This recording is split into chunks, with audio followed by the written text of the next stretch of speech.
Hi there guys and gals, good evening. Come over here. I'm so hungry.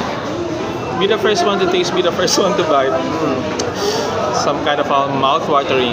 One of my favorite here, mac and cheese.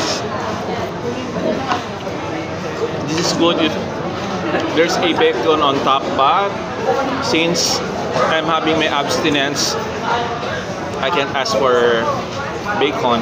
So just plain as this. How about the mixed vegetables? You want?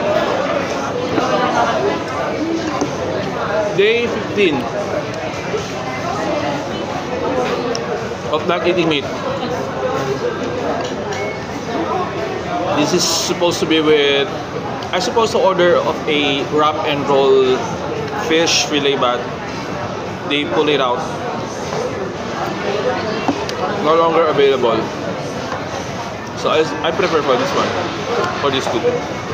Sorry.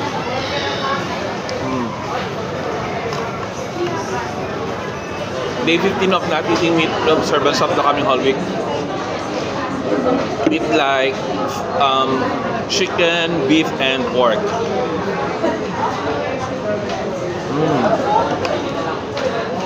Yumminess. Ever now.